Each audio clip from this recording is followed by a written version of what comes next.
Make yourself, man, make yourself. All you do is all you do is make yourself, man, make yourself. If you wanna fool around.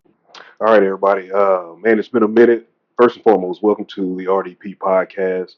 It's been about 2 weeks, man. I don't think I dropped anything since we were in the Yucatan. So we've had spring break. We've had a few family things going on, and finally getting a chance to sit down.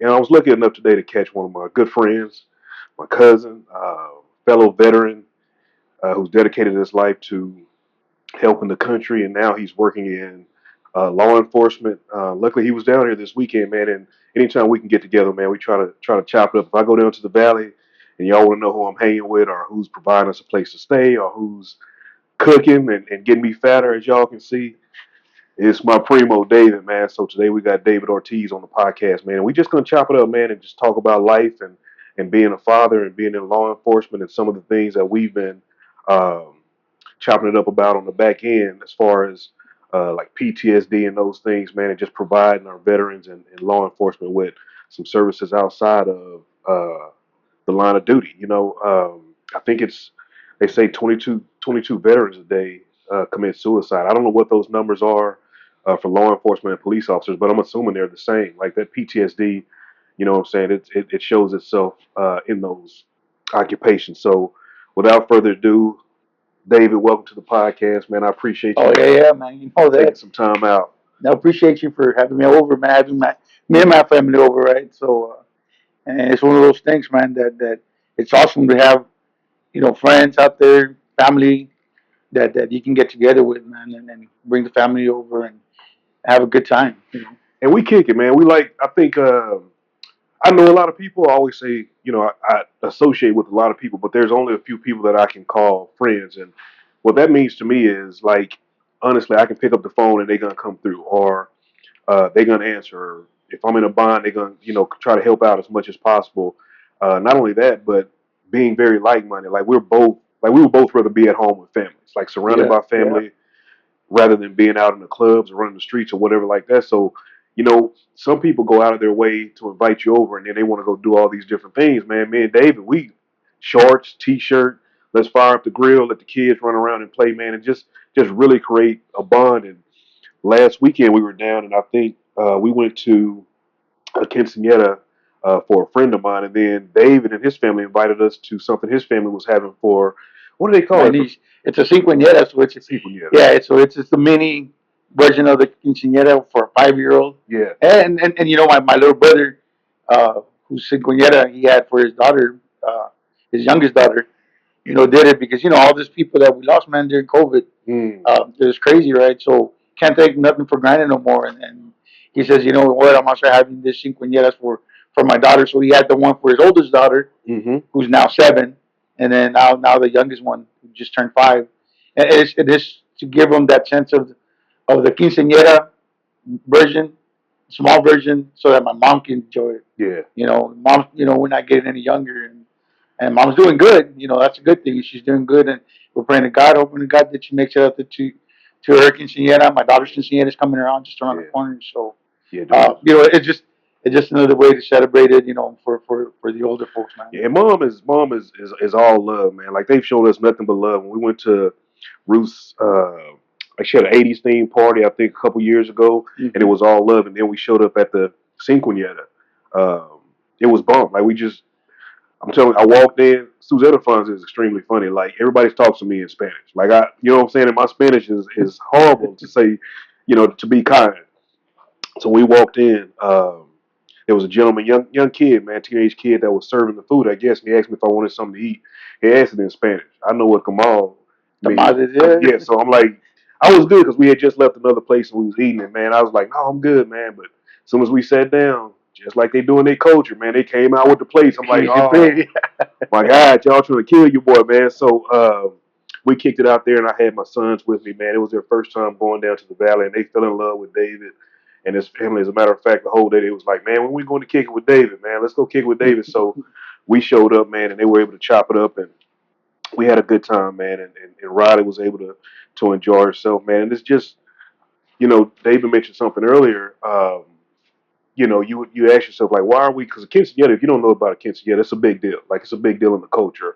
when a young lady turns 15, it's like a massive party. It's basically introducing her to womanhood, right? Is Right, like the right, theme right. of it. That's what it is. So I think David lost a few family members during COVID. So he was talking about the importance of having something at a younger age, so that the elders that life is short, man. Like me approaching 48, dude. I've never thought about death as much as I do now. Just providing the elders with the opportunity to spend those times with their grandkids or great grandkids, and that, like, it's hella important.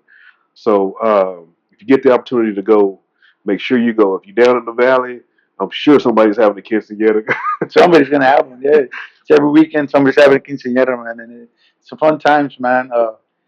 Like I said, for us, importance of family, man. So maybe, and I know Suzanne mentioned it last night, man. We bonded so good because we have that same mentality, man. Family is key. It's important. Yeah, Uh, being surrounded by family, man, and having a good time. Make sure we don't miss those moments, man, because you just never know. Being both, both of us being veterans and whatnot, that's a lot to do with it. And how we bond, man. We've been with those brothers, you know what I mean, yeah, that sat next to us and fought next to us and whatnot. And to this day, I continue to do that. Um, I know you're out of the military, but doing what you're doing, man, is hell important, man, because you're a mentor to some of these kids coming up. Uh, Me, where I'm at in my life right now in law enforcement, it's been 15 years, man, and I think I've grown into it to where I catch myself, man, thinking, shoot, I'm 49. I'm still doing this. I still want to continue to do this. I don't know how much longer I'm going to continue to do it. I just know I enjoy it every day, just like I did the first time I became a cop. And being a mentor to these younger ones coming up, in law enforcement, that's key, man. I think I'm in a special position, man. If you don't mind, right now, send a shout out to my police department, man. Austin Police Department, right? shout out It, Alton Police Department. man, it's a great department, man, because of what they're doing, and I'm proud to be part of that department because they hold themselves to a really high standard, man, and that's key. That's important because we are one of, I believe they said we're one of three uh, police stations, law enforcement agencies in the RGV that has been recognized to gold standards Oh on man, best practices, man. yeah. So we're about to get awarded, presented with the award, right, for gold standard, and it speaks volume as to what the department is doing to make sure that we're holding each other accountable and that we're providing the best services to our community, man. Being out there for the community is key. And, we're not just, cops with a badge and a gun, man. We're out there. We're public servants, man. We're providing a service, and we need to be out there for the community, making sure that they're getting the right information, making sure that they're getting, justice, the way it should be. I Uh, know. I know. We talked briefly last night about. So those of you who are this is your first time listening or don't really know a whole lot about me. After I got out of the military, I ended up teaching. I'm in a teaching position right now. Just to tell you, I work with special ed kids, mostly with kids that have emotional difficulties and anger issues and that type of thing, right? So I work with them daily. And we were talking about last night how important it is to be amongst the community. If you're a leader, if you're in law enforcement, if you're a fireman, if you're a teacher, if you're, I mean, anybody, any right, man or right. woman, because so a lot of times what happens when I show up to situations, I know at the school or in different places, the kids respond to me a lot differently than they do to people that think just because they're an adult that they're going to take control of the situation. Reason being is because I get out and I build those relationships with those kids every day, even when they're not in trouble. If I can show up to one of their games, and if I know something is going on and going by their classroom to check on them, or just putting them in the hallway and saying, "Hey, man, like what's going on? What can I do?" And Mr. Perry, I don't have money for food today. You didn't have money for food today. Let me run out to the truck. I got you. So when you do those types of things and something bad happens in that kid's life, where they get into a fight or where they get into whatever incident, and you show up, you're a trusted face. So we was talking last night when we were sitting out in the backyard about how important it is to interact with the community, and David was telling me how important it is to their department to get out, man, to get out, shake hands, and do all those things, so that when you do have those moments where you have to show up for domestic violence or something like that, they know you. They don't see you as them against you or you against Right, them. They see right, you as a friend that they can trust. right. So, and that's where we're at, man. I mean, I think my department has been really good, and we have a young department in the sense that a lot of the officers that are coming up, man, they're a year, 2 years in, straight out of the academy. I say I'm lucky enough to have in my shift three of the newest ones, Mm. officers, and then I get the opportunity to mentor them, to teach them, to lead them, you know, how I best can do it my way, right? And it's not the right way, man, because I came up through really big department uh, at the sheriff's office, and I learned, man, from the best. I learned from some of the people that had been doing it for years when I came up, and I took bits and pieces from everybody and made it my own. So I'm passing down the same thing, man. I'm telling them, hey, what I'm doing, the way I'm doing it, it's not the right way. It's not the only way. It's a way. It's my way, Mm. and take whatever you can from it, man, and learn from it. Get your own way. Just and this is my motto, man. And I'll start off with my motto, man. It's do the right thing. You always do the right thing, even if sometimes doing the right thing is going to cost you temporarily, Mm. but you do the right thing no matter what. And that's the legacy I want to leave behind. Not just in my law enforcement career, but I want to leave that legacy behind in my family too. Mm. I got my kids coming up, and I want to know. I want to make sure that they know that their father, man, that he did the right thing all the time. Now, have I been perfect? Of course not, man. I don't think none of us have been perfect. I've made mistakes, but you got to learn from your mistakes, man. If you continue to make mistakes over and over and over, you never learn from them, then there's something wrong, and you got to check yourself, right? So holding yourself accountable, taking responsibility, I think it's key. In law enforcement, man, we have to, and then bringing up this younger officers that are coming in to the law enforcement field. A lot of people see it in law enforcement like hard. It's kind of hard to deal with that new generation coming up, right? It's really hard because some of them feel entitled, Yeah. but it's not so much that there's some that they show up like that, but they want to learn, and I think we're in the best position to teach them. Okay. I think they're receptive to it. I think they do want to learn, and I think if we show them the right way, man, we should have no problem. We should have no problem with law enforcement. We should be able to communicate with the community. We should be able to go out there and I don't. I think, man, this is one thing I like seeing. It's good to see it when you see it on video, but sometimes it just and there's people that are going to criticize no matter what. So they go out there and they film stuff that's kind, that's good.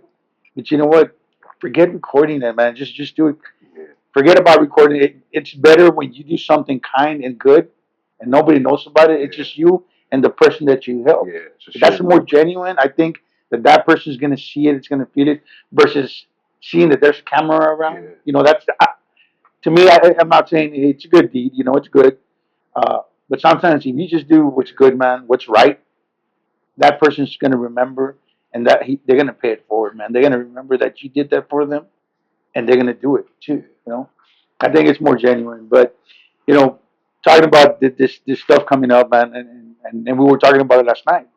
Uh, it's a big responsibility at being a cop, and a lot of people don't.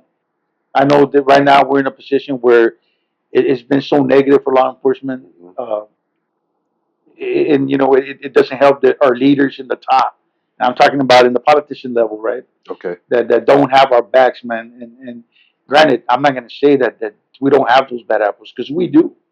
But sometimes you got to sit back, man, and just wait for the facts to come out before making a judgment or you know blaming somebody for something. But it's we're in a spot where we got to be very careful, man. That's why I like the department, our department. Uh, they're doing what they're doing and holding ourselves accountable. And community, we put community first, man. Our professionalism, we put them first. That's what comes first. Uh, Accountability, man, and just doing our job. That's how you got to get out there, do your job. It's stressful. Law enforcement is so stressful, man, that sometimes some of these guys tend to take it home, or sometimes they bring their personal problems from home into work. And sometimes you make those mistakes because of that, because you're not balancing them out. You know what I mean? It's hard. It's real hard to do. But it's a profession that we chose, and you got to put 100% of the effort, Yeah. man. You have to put it. You can't do less than that because this problem's become a problem. And I think there's a problem with law enforcement when it comes to PTSD because it's not being dealt the way the military PTSD was Yeah. dealt with, or is being dealt with. Regardless, it's still a problem in the military, man. And I tell you, I suffered from it. We suffered from it, and we found a balance, man. Yeah. My balance was law enforcement. That's Mhm. I couldn't see myself doing anything else after the Yeah. military, man, other than being law enforcement because I'm doing the same thing I was doing then. I'm providing service to my country. Roger that. Yeah, I'm serving my community. Uh, I'm in the position where I can be a leader and help people out. Um, but there's a big problem in law enforcement, and we've seen it. Uh, like I said, this two just recently two female deputies that Hmm. committed suicide. Uh, Man, it just makes me wonder. And I won't say names, but it just makes you wonder, like, who missed it? Yeah. Where was it missed? What level was it missed, Oh yeah. or did they know about it and just didn't take any action? Yeah. One thing we do in my department is we always bring it out in briefing, man. Coming in and coming out. You guys need to talk. We're here. Yeah. Talk to your buddy. Talk to your coworker. Talk to us, man. It's an open door. Uh, just come in and let us know what's going on. Something bothering you. Something's on your mind.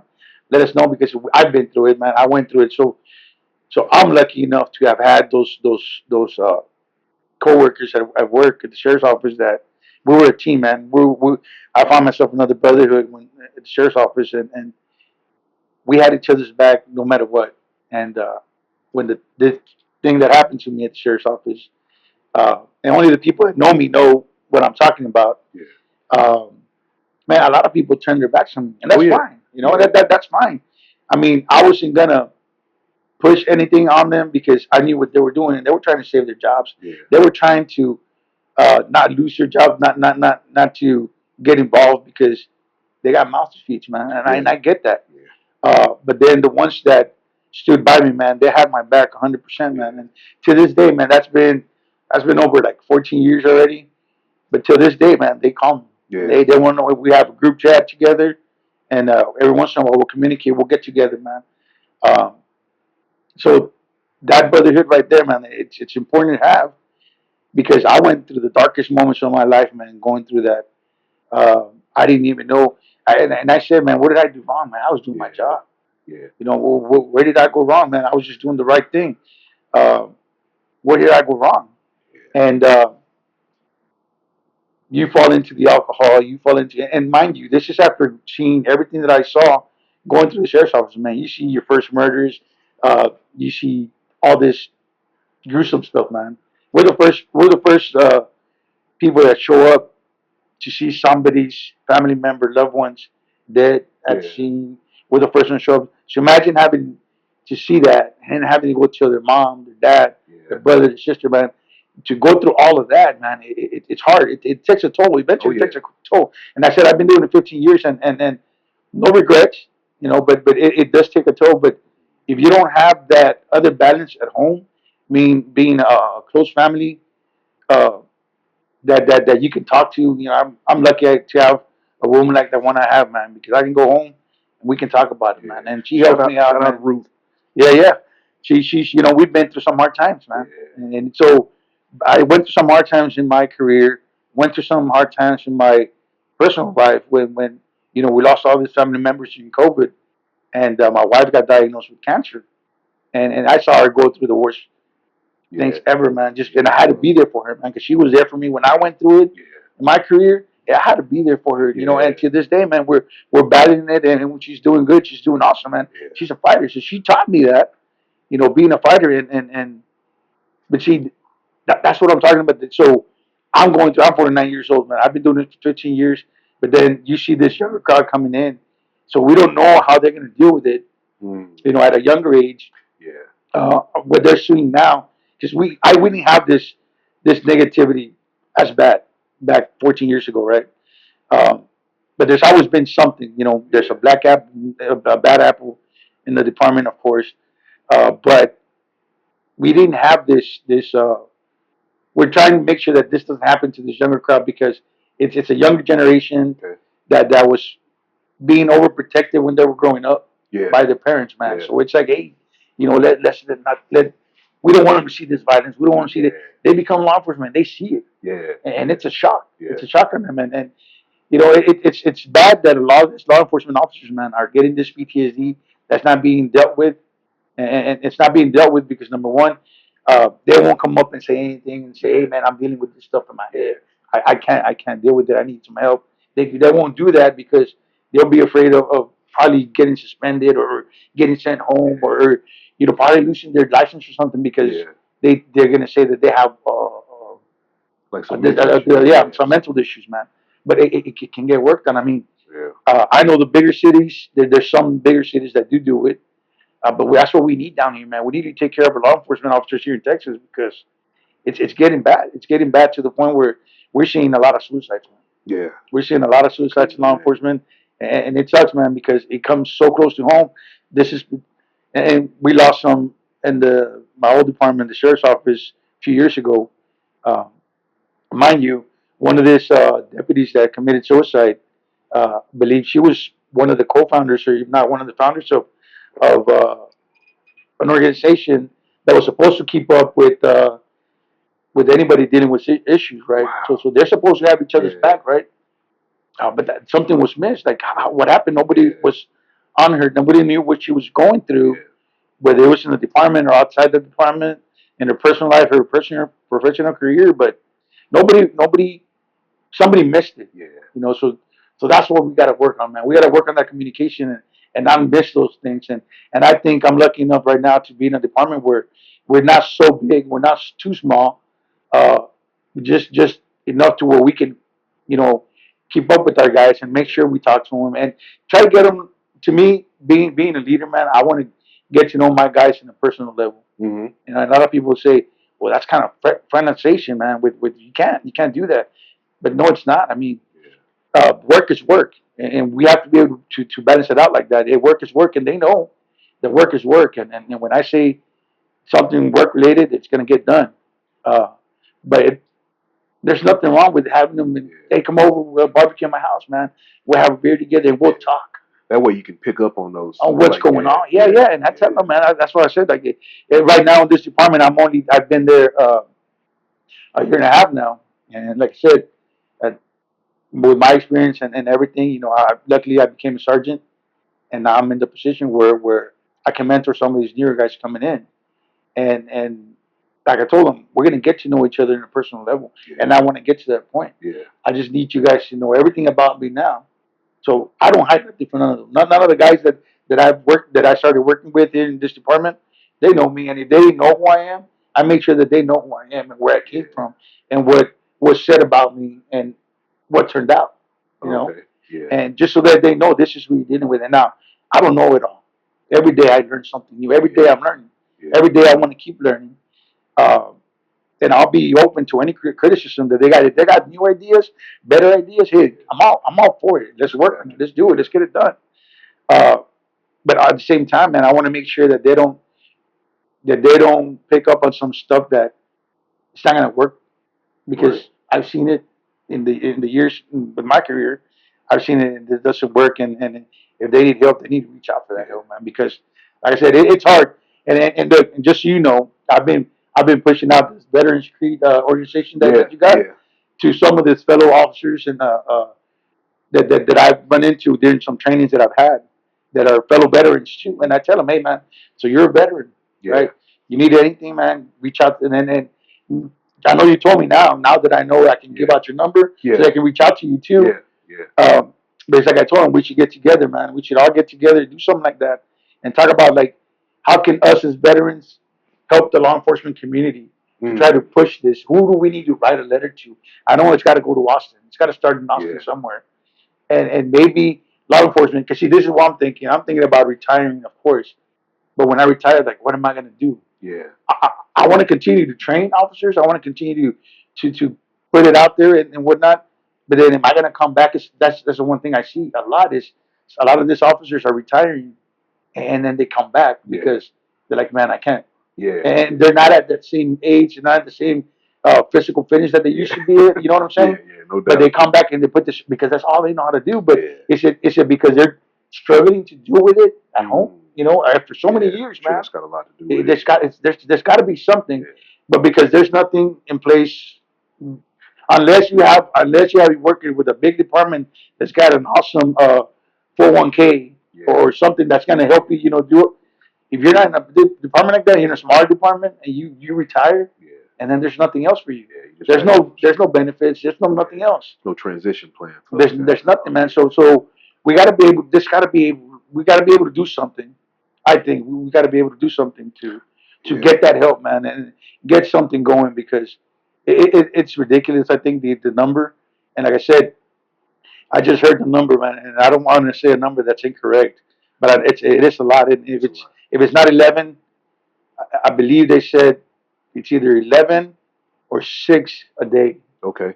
you know, are committing suicide nationally. So let's just say between 5 and 15. You know, so and it's bad, man. Yeah. It's real bad. Now, Yeah. mind you, you talk about the suicide rate here and in the national level, it's pretty high, and just suicide itself. You know what I'm saying? Which is sad. Yeah. So where is it that we're dropping the ball, man? Where is it that we're not communicating? And it's something that it's really important, man.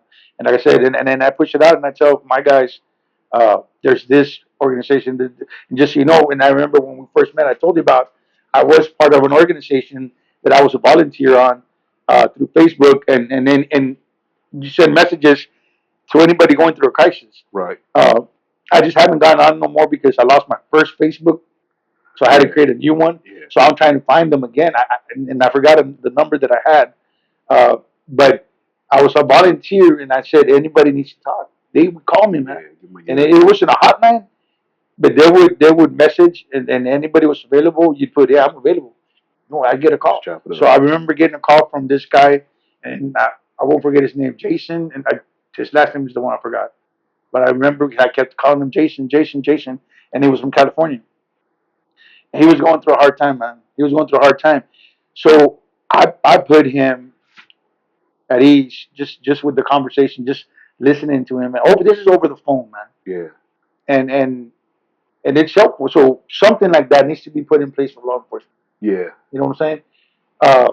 And that it should be locally, maybe, but it should be put in place, man. And I think our leaders need to look at this seriously. And I know Texas Commission of Law Enforcement, they which is people in Austin. I know they now have created this new policy here that we have every department has to have. So if there's an issue that happens and the officer is traumatized by it, Okay. you know, they're allowed to take some time. They're allowed to tell your Yeah. supervisor, hey man, I need some time, right? Because I'm trying to deal with this. I just saw this dead body for the first time, right? We have to give them that time, Yeah. according to Tico. But what happens afterwards? They come back. Yeah.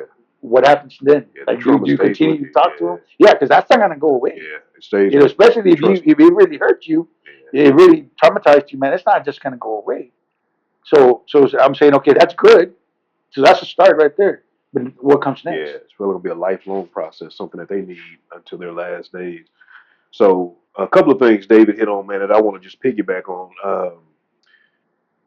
When I first met David, I knew, right off the jump. I mean, not only having that military bond, but he's always been a man of integrity, and that was something that was drilled into us in the Marine Corps, and I'm sure all my Army, Navy, Air Force, and Coast Guard buddies, they tell the same thing. Like, it's about integrity. One of the drill instructors, I remember him telling me, probably within the first week of boot camp, he said, Perry, integrity is not what you do when somebody's watching. It's what you do when nobody's looking, right? So staying true to what you believe in and what's right, it's costed a lot of us a lot.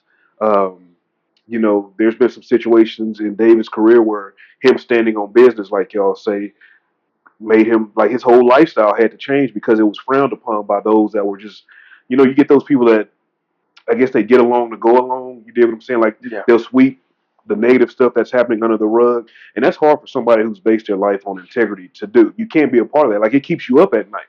You dig what I'm saying? So I oftentimes say that I'll never be I say this all the time. I'll never be teacher of the year. I'll never get these accolades because there's some things that I see that I just can't go along with, and I call it out, or I can't be a part of that because I want to be able to look my kids in the face, and I want my kids when I'm going to be able to say like, Dad was like he did what was right, regardless of if he got notice, accolades for it, or he got punished for it. He did what was right, and that's something that's commendable because it's a rare thing.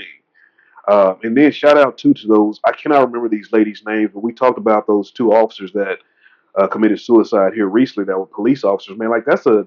And David saying one of them was actually starting an organization that was trying to help notify those that needed mental help. So that just shows you like all of us that have dealt with these mental crises. I go see somebody every Friday. Every Friday I have to go see somebody for mental health.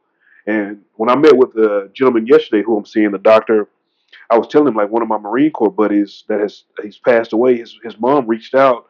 They stay in contact with me, but reached out and said, "I just wish he would have asked for help because we're especially men like we're Right. taught to man up, like just handling men just." But dude, some of the stuff that we see and we go through, it truly affects us and it stays with us for the rest of our lives. And sometimes it's hard to deal with, especially when like you said, you gotta know how to turn it off and go home, right? You gotta go hug your daughter when you just saw some sex trafficking incident. You Mm-hmm. gotta go home, and be a spouse to your wife, and you've seen some horrible domestic violence things like all this stuff. You have to know how to cut it off, and uh, and to be the person that you need to be at home as well. And thankfully enough, I think myself and David both have people around us that are supportive. Like they get it. They may not get it from a personal standpoint, like they've been through the same thing, but they get that they have somebody in their lives that are dealing with some mental issues that they'll never be able to conceive.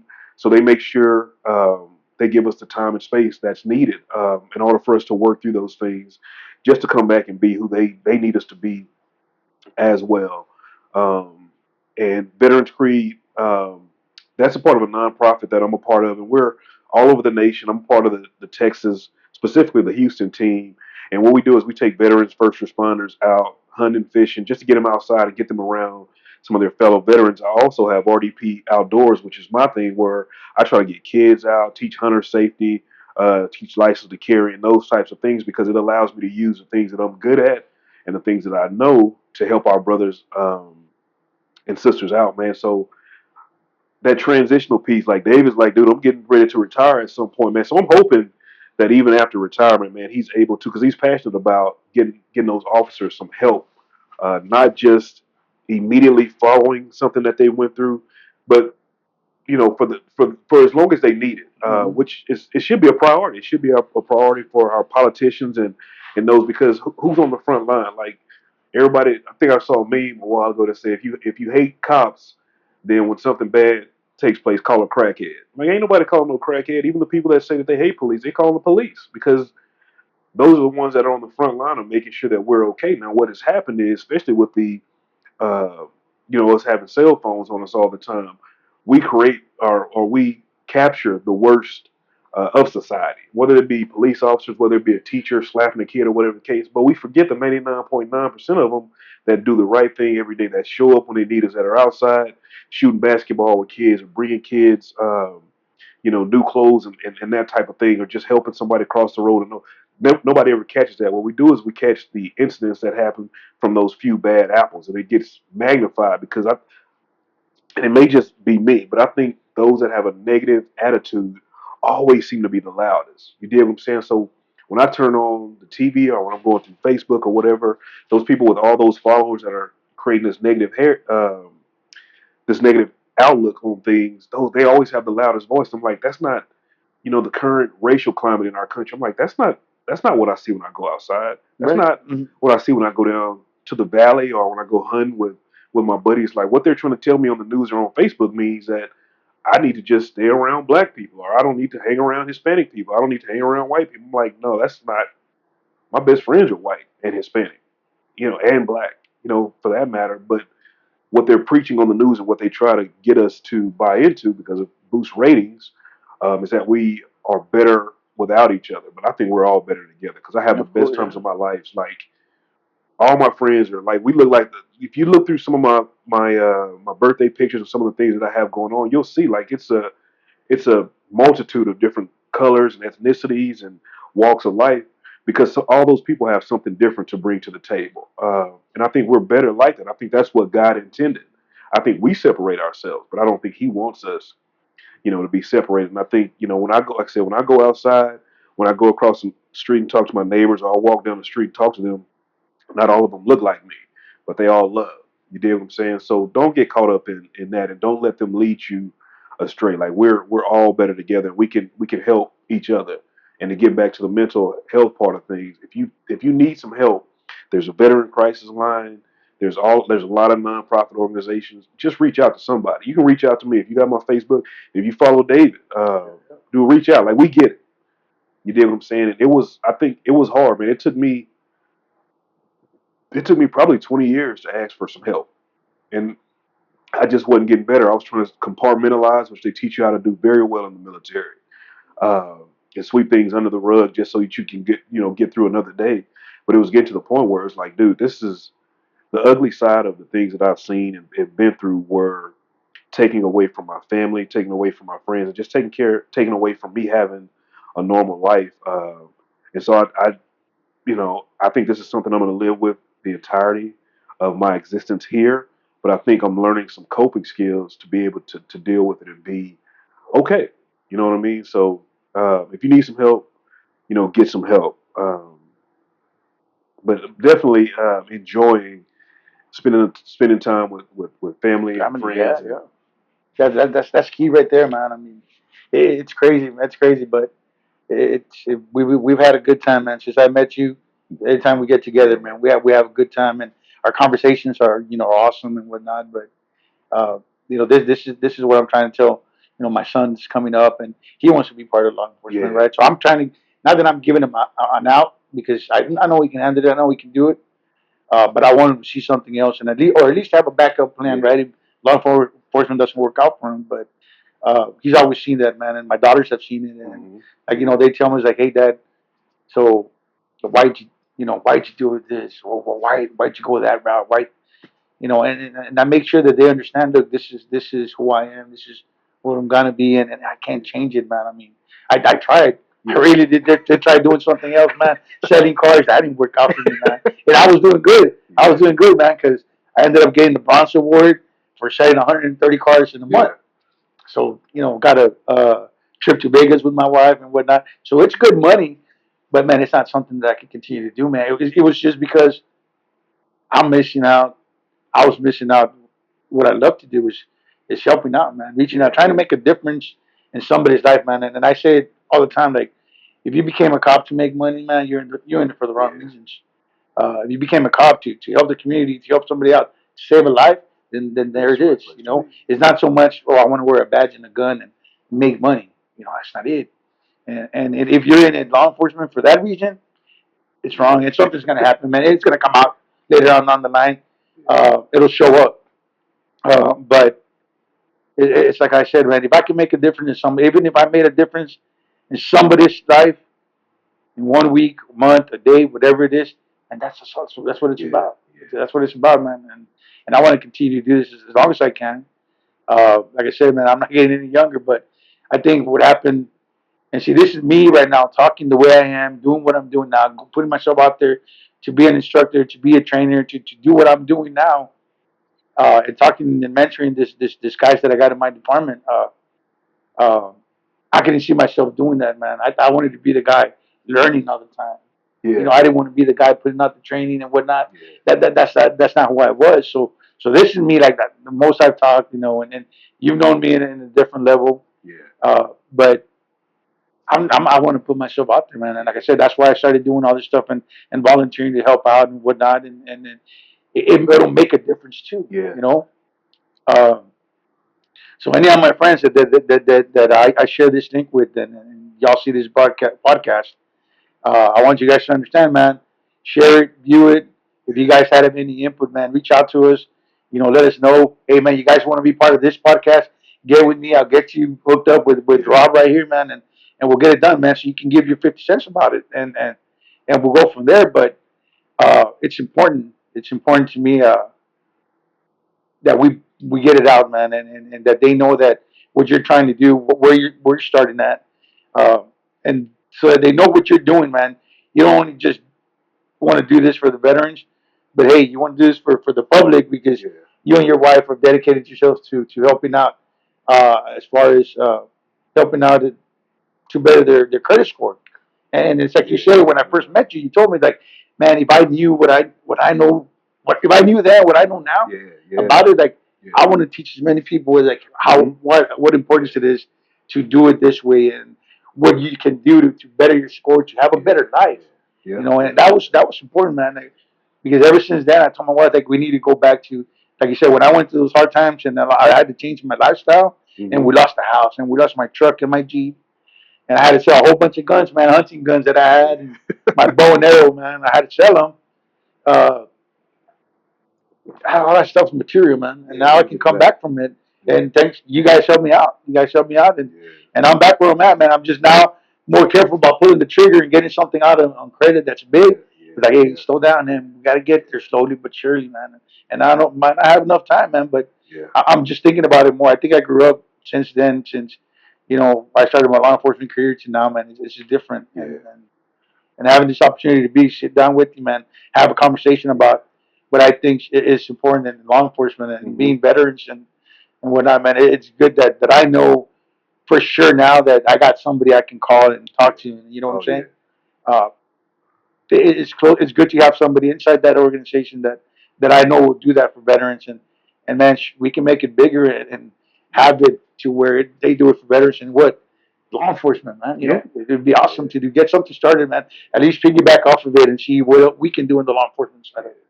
You know what I mean? Bring them out and all those law enforcement officers that are retired and whatnot that are. So I'm big on where there's a need, just going to fill that void, man. So uh, I know David does a lot of training. I just got certified to teach LTC. I have a hunter safety and boat safety course through Texas Parks and Wildlife that I can teach as well. But we plan on getting a place down in South Texas in a few years. So I mean, we may have to just do our own thing. We may just have to sit down and just figure it out ourselves rather than waiting. And that's the thing, like you waiting on the government or you waiting on politicians to do something, they're gonna go with what lines their pockets first. Like the people that are on the ground and that can actually witness what's really going on, we need to be the ones. Like we have to be the difference to do those things that we see, and we see our law enforcement that need help that they're not getting. So let's just we're gonna have to sit down and we'll just have to fucking figure it out. Figure it out, man. Sure. If Alton Police Department, right? Are y'all hiring? Like, what does a person need? Yeah, so we do right now. We do actually. Matter of fact, if I'm not mistaken, we have 2 positions open, 2 slots open. 2 positions. So if you're a Texas Police Officer license, man, or you're just about to graduate, man, go ahead and apply. Alton Police Department. Go to the Alton website. You can put in your application there, man. Trust me, you'll get a call real quick to come in for an interview. And like I said, it's a good department. I believe we're 37, 38 strong, and I believe we're trying to get up to like 43, man. And it's just a small city, huge population, but we're always there's something going on in Alton, man. Always something going on in Alton, whether it's whether it's unfortunately calls that we have to go to or community events, man. Yeah. Because they're real big on that. Like I said, they're real big on community first. So that's you like that. You're gonna get training, man. Let me tell you what. Yeah, they train. Yeah, they send you out to the training, man. And if they don't send you out and you find the training, put in for it, man, and they'll let you go, man. Even if you have to do it on your time off sometimes, but they're really big on training, man. And man, they got me to my master police officer license, man. I think we talked when the situation happened in Uvalde, and I think y'all's department immediately started working on some things to training our SOs, man, and that's key because we talked about the Uvalde issue, man, and I'm wondering how some of these officers that were involved are doing, like what's going because a lot of it's been negative. A lot of it was negative because some of them got arrested, lost their jobs, lost their career. Yeah. Now what could have prevented all that? Training, man. To me, again, I won Monday quarterback because I wasn't there. I just like I said, I told you that one time we talked about it was I know how I would have reacted with all my training that I've had. Been through SWAT, basic SWAT, advanced SWAT, and whatnot, and was part of a really big SWAT team at the sheriff's office, man. And we did a lot of SWAT. So you can be SWAT certified, and probably never do a SWAT hit. Yeah. But I've been SWAT certified, man, and I got plenty of those in my belt. Yeah. You know, I was a breacher, point man, you name it, and we did plenty of successful SWAT hits, man. And so I know my training, so I know how I would have reacted. So to Monday quarterback, what they did and the way they handled it, I mean, I don't know what was in there. Yeah. I just know how I would have reacted Yeah. if I was there. But I think if you look at it from up here, man, lack of training, Training. and not just lack of training of their SROs, but lack of training as a combined agencies, man. Yeah. Because had they border patrol, state troopers Yeah. that are around the area that responded, Yeah. had they trained together, maybe Yeah. they would have known exactly what to do. And they say, I think it was said a lot when we were in the military, and I've heard it a lot since I've been out. Like when shit hits the fan, you always resort back to what you train the most on, right? So if you like to fire weapons, you need to be proficient with that. Like take that thing out, fire it, clean it. You know, it should become a part of you because if something happens, you should know that thing inside and out. Just like certain situations, go out and put yourself in the fire when you don't really have to. Your life is not on the line. Go out and get those training. Go get those reps in because when something does happen, it's muscle memory, right? You're gonna go exactly back to how you have been training. But if Right. you're not trained, and this person is thinking one way, that person's thinking another way, this department's thinking one way, this department's saying we're gonna come in and handle it our way. Train individually, train together. So when you guys show up together, you guys, you just get in line to handle things so that you can get the mission accomplished. And that's something that doesn't happen a lot, and it gets exposed when things happen. Yeah, well, exactly. When Yeah. things happen, man, that's when it does get exposed, and that's what I'm saying. I mean, this department is really good when it comes to training, and we're always training, man. And we're like I said, we're keeping up with our hours and whatnot. They make sure that we have them, that Yeah. we're above that we all get where we need to get, and push the younger ones to like, hey, don't just stay a basic peace officer for a long time, man. Yeah. Start working on Yeah. other what you're gonna need later, because you got to do the time, obviously, Yeah. but hey, man, you start getting those trainings in, man, it's going to be easier, faster for you to get it. And mind you, it took me a long time to get my master peace officer license, only because I was, after the sheriff's office, I was never the department that I could actually say, well, I got the time to go and do my own training. I couldn't, I was always in a supervisory role, whether I was an investigator, supervising patrol, a lieutenant, or trying to start a new narcotics unit in the department. Yeah. It was, I was more focused on that and forgot about, hey, my master peace officer license, Yeah. man. So I came to Walton, man. Yeah. Within like the first 2 months, I got my master peace officer license, man, and I was waiting for that a long time. Yeah. It was one class that I was lacking, man. I just couldn't afford it, couldn't go to it. I think the closer one I was finding out was in Tyler, Texas, man. I was like, man. But now, man, I got it done, man. And like I said, you guys are interested, man. You're peace officer, Texas peace officer certified, licensed. Apply, and man, you'll get it. It's a good department, man. Yeah. I'm gonna be more proud. I think one thing that you said that was extremely important was how family oriented you guys are. Like I know some departments, they get too big, you kind of just get lost in the shuffle of things. You may see somebody one day and may not see them for another 6 months, but when y'all are small enough to be a family, Yeah. they know when something's going on. Like they know when something, like David's not acting the same. Like maybe we need to talk to him and see what's going on, because a lot of times when you're dealing with something, that's all it takes is for somebody to stop you and be like, "Hey, bro, like." Yeah, and you gotta care. You gotta care, man. So our department is big enough to where we can see each other a lot. Um, they involve us a lot in events that the city does for us, right? The city does a lot for us, man. Yeah. And then we just had in February we just had our ball, and it was a time for us to get together. Yeah. Me with my wife and the chief, the assistant chief, the lieutenants and whatnot. Everybody, Yeah. show up and have a drink and have some dinner, some dancing, Yeah. and that's the time for us to get to know each other, that personal level that I'm talking about, man. And we try to encourage our officers, like, show up, man. Just be there. You don't have to kiss nobody's butt, man. Just show up, And be be there, yourself. and get to know us in a personal level. That we can get to know you on a personal level, and that's how it starts, man. Like I said, that's what I like about this department is that they're so family oriented like Yeah. that. Because at the end of the day, man, like I said, and I've always, so I got my family, and you're part of my family now, like that, Yeah. right?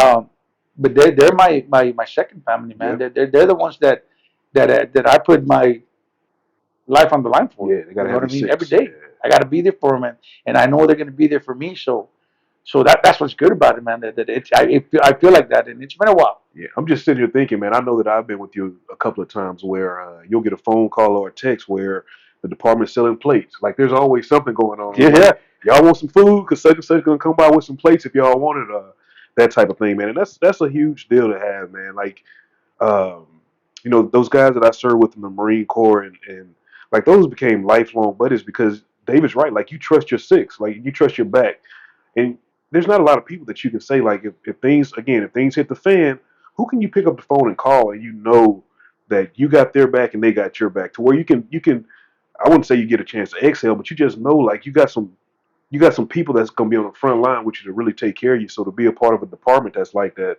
is a big deal. So like David said, if you're a licensed peace officer, man, and you want to come down to Alton, put in an application, man, and somebody's gonna give you a yell back, and maybe you can join that family. Maybe you'll see me down there.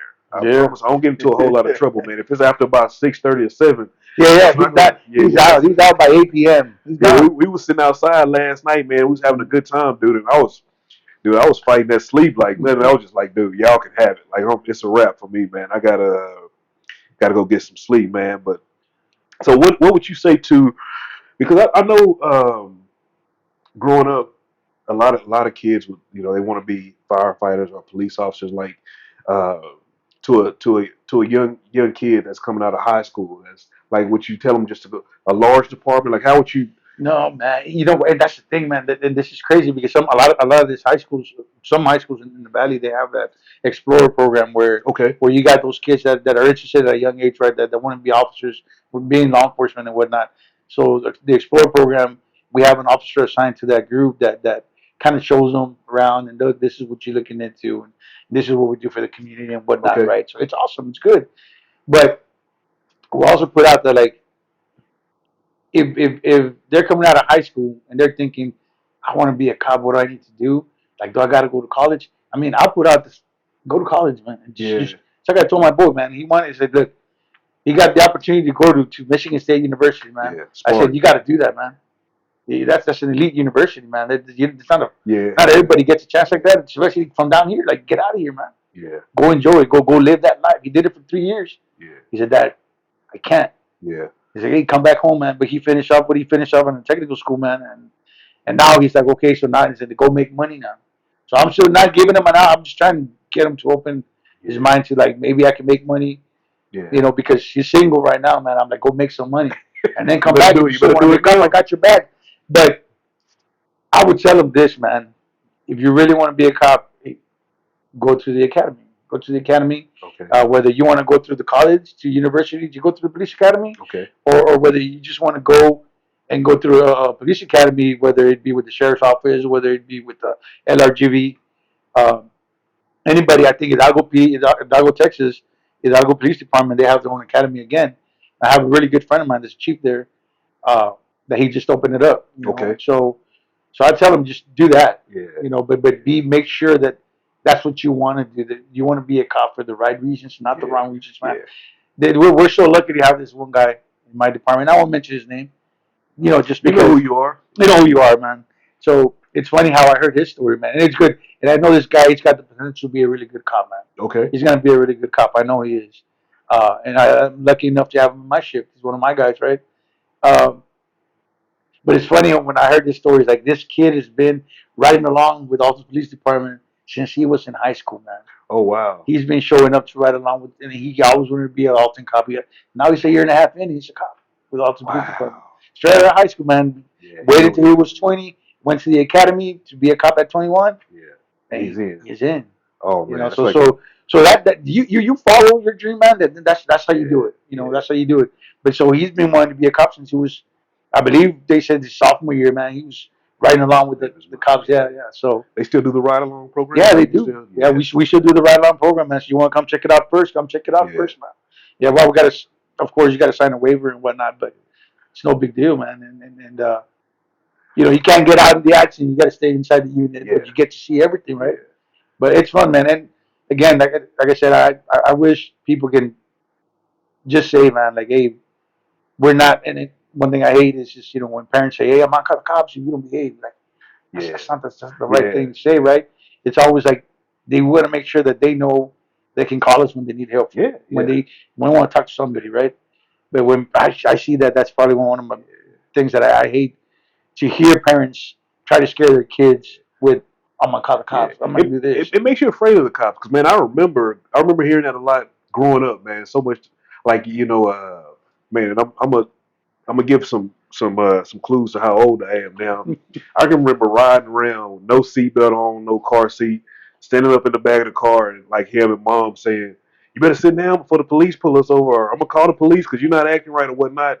And what it kind of does is reinforce an idea that cops are like the disciplinary, they're the bad people. But really, man, they just regular community people that are trying to keep us like if we didn't have laws, dude. Just imagine it would be chaos. But at the same time, man, they want to be a part of the community, man. Like I've been in situations where, the police, like I said, I've played basketball growing up with police officers, and that changed my mind about because again, if you grow up thinking that this is somebody that when they show up, you're going to be in trouble because that's what you've been told your whole life, and then they show up and they just want to shoot ball with you or go run track with you or you meet them and I met some of them when I was doing taekwondo and different things. It's like, dude, you cool as hell, but why wouldn't I think they were cool as hell?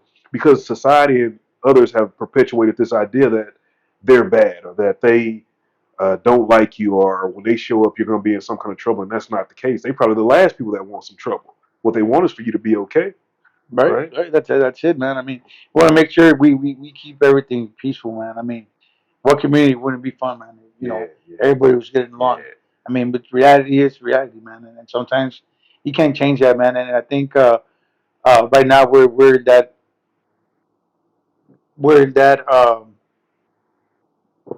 time that it's hard for people to get it.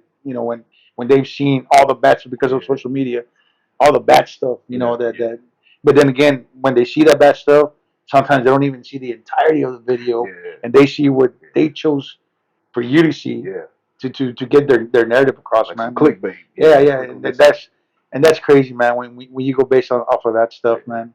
yeah, Uh, but we definitely need to, as law enforcement, I'm gonna continue to be committed to doing the right thing, man, and doing the right thing all the time, and yeah. and and try to instill that on my guys. Man, I was sitting here thinking, and not to prolong this thing, man, but listening to you talking, just thinking about how many changes that you've had to go to finally arrive at a place that you enjoy. Like you really, I can tell you enjoy it. You've talked about Oh it since yeah, you joined this department, and I was just thinking about how life, like if you wouldn't have went through those things, you wouldn't appreciate certain other things. Like if you wouldn't have been through all, because you've been through the ringer, we've talked about it, but what you have appreciated where you're at now.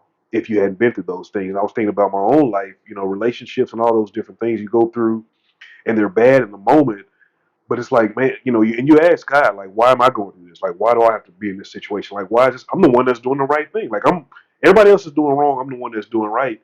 And then you get to a point later on, it's like, well, man, if I would have left that department, if I would have left that relationship, if I would have broke that thing off or did whatever, then I wouldn't have who I have now, or be where I am now, or have the house that I have now, nor would I be able to appreciate it as much as I do now. So we got to go through those things, man. So don't beat yourself up if you're in a situation that's bad now. David said something earlier that I'm going to reiterate now. Like, just learn while you're there. Like, what is God trying to teach you? Like, you're there for a reason, and you got to kind of take that into consideration. As to what's going on at that present moment, and you need to learn. Like you're going to keep bumping your head in the same spot unless you learn what's going on. You may feel like you lost something, but what is God trying to teach you, and what can you gain from what you think that you're losing? Right? right, man. I mean, you just have to, man. You got to keep that open mind. You got to be receptive to Yeah, everything, man, and understand that like life is gonna teach you something new every day, man. yeah, And you got to live life at the moment, man. You can't. I mean, as much as people say maybe I was dwelling in the past back then. mm-hmm. Yeah, Because it hurt because it put me through a lot, yeah, but it just made me better, a better father, a better person, a better supervisor, yeah, whatever it did, yeah, man.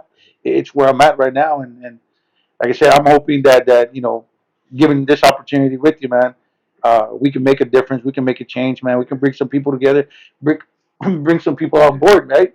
and I'm gonna reach out to my guys, man. And I told them, I'll share this link, and hopefully they get to see it in its entirety, man, and get out of it. Hopefully they get this message, man, and get the right message out for what we were talking about, and try to be a part of it or implement it in their lives, right, in their professional career. Um, but a big shout out to my guys, man, and I'll for sure share this with my guys, like I told you, that haven't left my side, man. And I said we haven't left my side because every once in a while, man, and I won't throw the names out there, but they know who they are, and it's a WhatsApp. It's a WhatsApp, and we have a name for it. Um, but these are the guys that I work with at the sheriff's office, man. That were part of the narcotics team with me, the SWAT team with me, and then this are the guys that I know never left my back. You know what I mean? Especially my sergeant, man. Well, he's a lieutenant now, so he knows what I'm talking about. That guy would call and say, "Hey, what's up, Dave? How you doing, man? How's it going? Lieutenant, why you ain't invited your boy to the WhatsApp, man? We'll talk about that. We'll get it, man. He loves fishing, man. So I know he's got a spot in Delta Lake, man. Okay. We're gonna get together. We gotta get together there, LT. We gotta get together and do it again.